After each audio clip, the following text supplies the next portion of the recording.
Guys, Wade from 7 p.m. prayer, out taking a hike with the Ranger on a nice Saturday afternoon. And I wanted to go over the 12th chapter of Hebrews, the beginning of it, where it's talking about eradicating sin from our life because of the great cloud of witnesses that are observing our lives. And, you know, we live in an age where privacy is talked so much about, and people want privacy, and they want to be able to do what they want to do, and nobody sees it.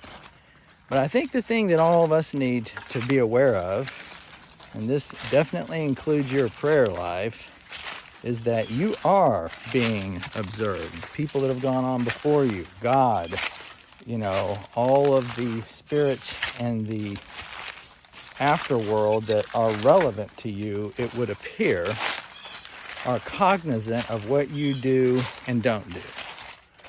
So there isn't a, because you're behind closed doors or you have Alexa turned off in your house, some level of an ability to skirt the issue of praying or not praying, sinning or not sinning, you know, having everything you do out in the open or hidden.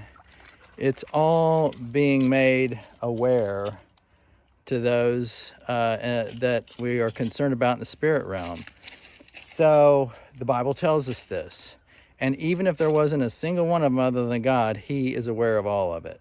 So I think it's an important thing for us to think about as we go through our day, is that as we make choices, as we prioritize, as we decide what we're going to do, how we're going to do it, and to what extent we're going to apply excellence to it, God and many that love and care about you, that have gone on again before you, are aware of your choices, and they're there for you. They're rooting for you, you know.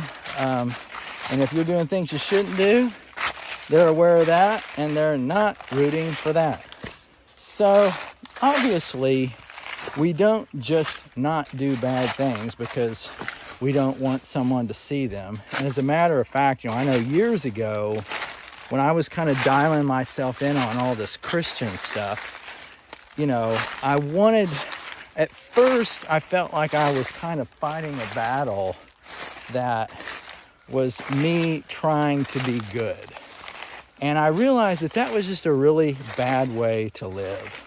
That the focus needed to be on desiring to do the right thing for the sake of making God happy and glorifying God. And we've been through this glorifying God thing before. It's not because God needs a big pat on the back from us. But if I get the glory, there's very little I can do for most people. You know, I can't bankroll your kids' education. Can't pay for most of your problems. I don't even have an ear to hear what everyone's prayers are out there. But God does. And He's also aware of all what's going on for you. So the point is, you do the right thing because you love doing the right thing, not because you're afraid of getting caught doing the wrong thing.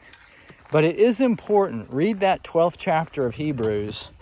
And if you're like me, what I tend to do is, like, I'll look at something.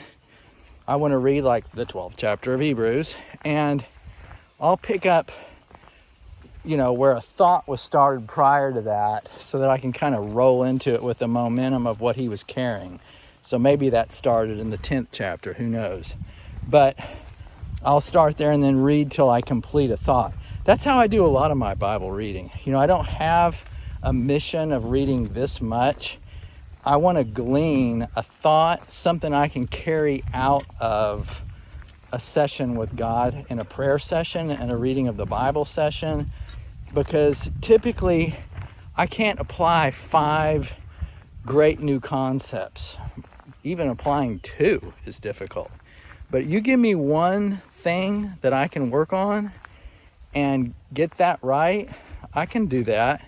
So that's what I want to get out of a session with a prayer, out of a session with the Bible, is I want to get something that I can carry forward and make a difference on. So when you're praying, when you're living out your life, when you're doing what you do, you remember that the book that was inspired by God says that you got a whole cloud of witnesses watching everything you do.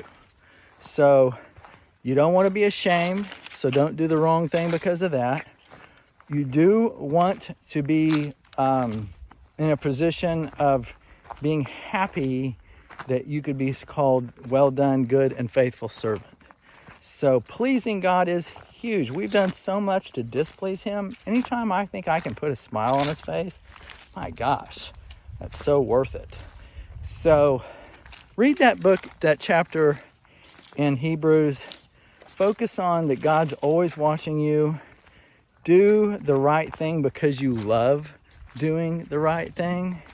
And that also includes praying with me and other Christians at 7 p.m. tonight and putting all that power God has given us and told us to use on all the different issues of the world, of your local community, of your family and yourself. It's a privilege to pray, and it's a privilege to pray with you. I appreciate you.